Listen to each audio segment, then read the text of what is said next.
Bom dia! Estamos iniciando mais um devocional pela graça do Senhor, mais um dia na presença dEle. Só estamos aqui porque mais uma noite o Senhor nos guardou. Vamos continuar nosso devocional em Provérbios e hoje, no capítulo 24, começamos no versículo 11 e 12. Procure salvar quem está sendo arrastado para a morte. Você pode dizer que o problema não é seu, mas Deus conhece o seu coração e sabe os seus motivos. Ele pagará de acordo com o que cada um fizer. Nesse texto, o autor está falando realmente sobre alguém que está passando com um risco de vida. Alguém que está sendo levado para ser talvez realmente morto. E aí passa pela tua frente e você diz, isso aí não é problema meu.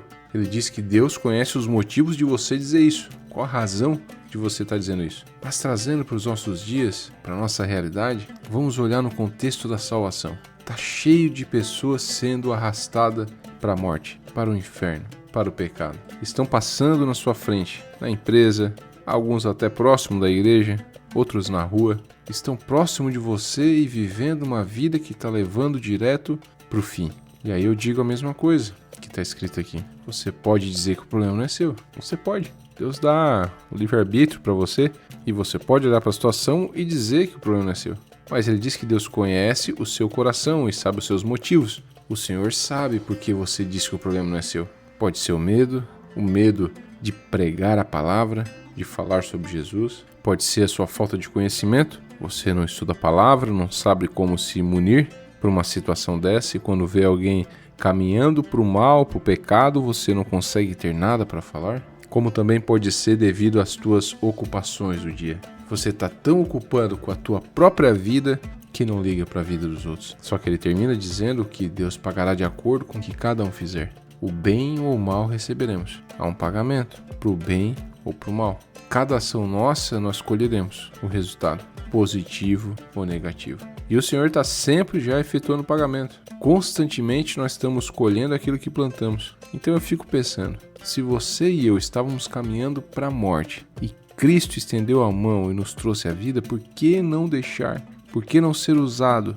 Por que não falar para mais pessoas para saírem também desse mesmo caminho? Para que realmente venham se encontrar com Ele. Então pense nas oportunidades que Deus te deu, das pessoas que Deus colocou no caminho.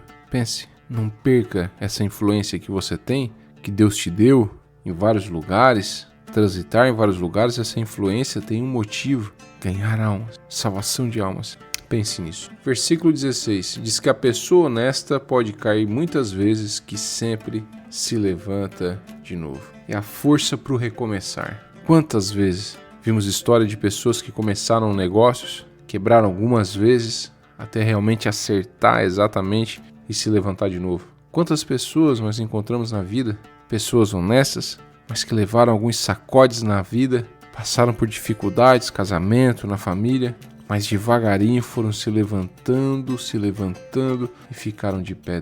Olha para o exemplo de José. Sendo honesto, houve sua queda, ou seja, não por ele próprio, mas foi vendido pelos seus irmãos como escravo, falsamente acusado, preso no Egito, mas passou-se o tempo e ele foi se levantando novamente. Apesar de tudo, ele manteve a sua fé, a sua integridade. Deus coloca ele na posição de governador do Egito e ele tem agora em suas mãos a chance de tirar a sua família da situação de grande fome. Olha como virou aqui a situação. Quem sabe você seja um José.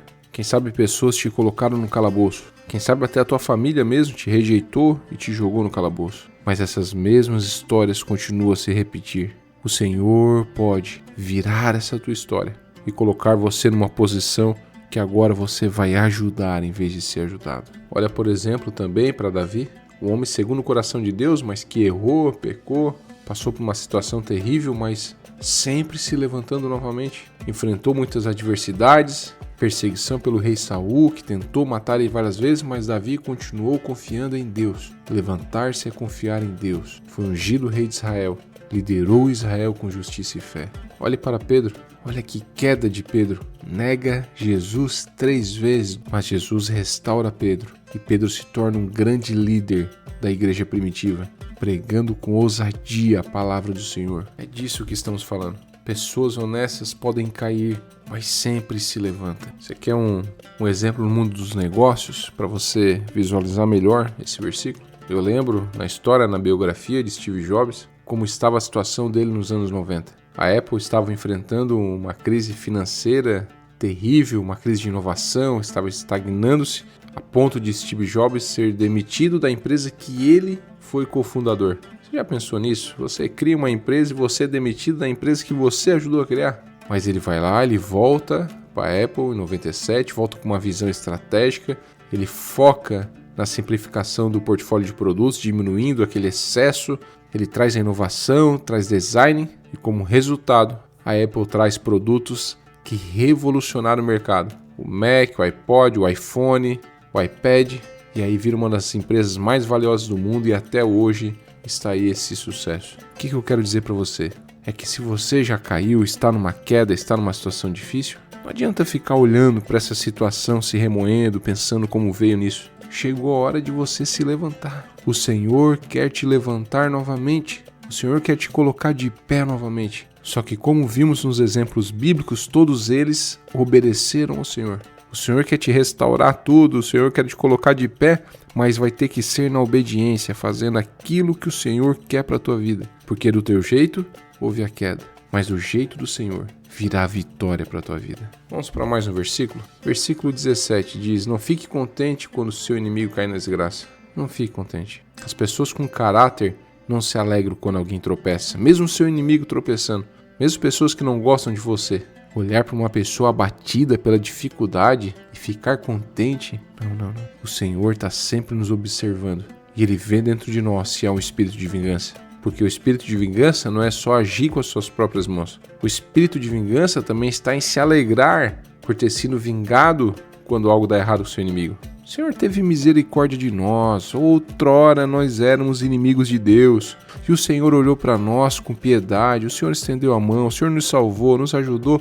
Como agora nós vamos rir, ficar contente quando pessoas que vieram contra nós caem na desgraça? Não podemos. O que nós temos que celebrar é a restauração. Talvez o teu inimigo continue aí te afrontando, te incomodando, porque você não entendeu ainda. Você está orando com vingança.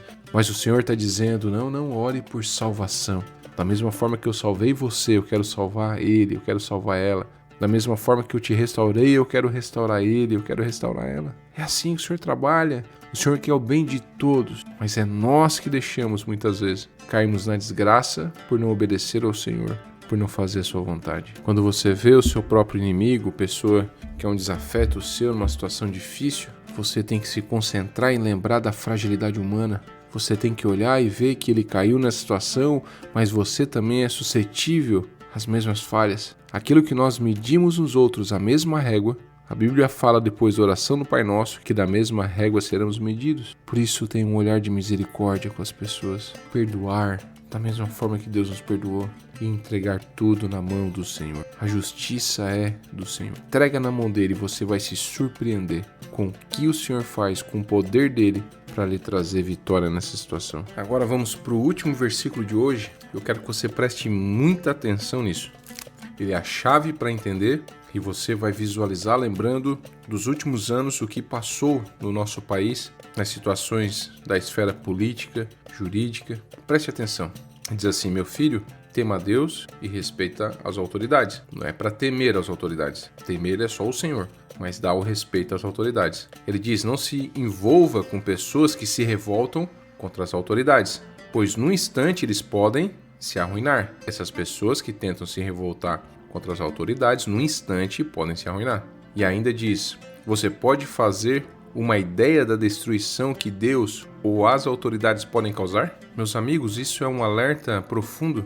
Querendo ou não, as pessoas estão na liderança, nas autoridades, estão nesses cargos por permissão do Senhor. Na hora que o Senhor quiser tirar o fôlego de vida, acabou. Então, o que nós devemos fazer é clamar, que é algo que eu nunca parei de fazer. Clamar para o Senhor, pedir a sua justiça, a sua graça, a sua intervenção, que venha nos dar vitória, que venha nos proteger. Clamar. Agora, se envolver com pessoas que se revoltam fez com que muitas pessoas fossem rapidamente arruinadas. Pessoas de família, pessoas bem, ficaram abandonados à sua própria sorte, largados, alcançaram uma destruição que ninguém imaginava. Muito cuidado.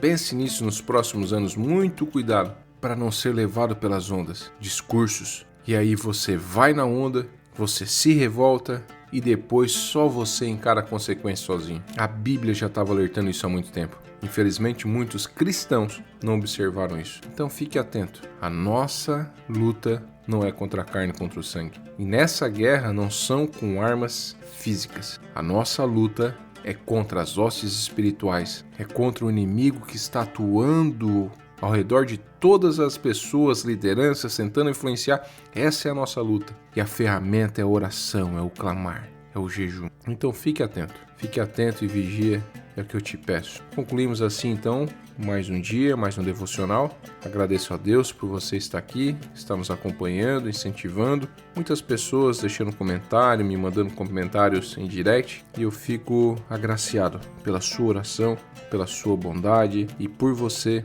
que está apoiando esse nosso projeto. Vamos orar? Pai, te louvamos pela tua graça, pelo teu amor, pela tua bondade. Pedimos, Pai, que o Senhor olhe sempre com misericórdia para nós. E que da mesma forma, Pai, do mesmo olhar de misericórdia que o Senhor tem conosco, que nós possamos também enxergar, Pai, o próximo com misericórdia. Que nós possamos, Pai, em vez de ver alguém arrastado para a morte, nós arrastar a pessoa para a salvação. Que não venhamos atrapalhar, Pai, mas sim ajudar as pessoas levando até Ti. Pai, vimos também, Senhor, que o cair acontece, Pai, com os homens. Não necessariamente, Senhor, o cair é no pecado, mas a decadência, acontecer problemas na vida que podem derrubar você até o ânimo. Mas vimos que com o Senhor, Pai, nós podemos nos levantar de novo. Pai, te entregamos também todas as autoridades do nosso país. Pedimos, Pai, que o Senhor venha governar. Que a tua mão venha governar, Senhor. Que o Senhor venha tomar a frente de tudo, Senhor. Que nos próximos dias possamos experimentar, Senhor, um mover das tuas mãos, para que toda a nação, Pai, possa ver o Deus na qual nós servimos. Que não precisou nós movimentarmos nada, Pai,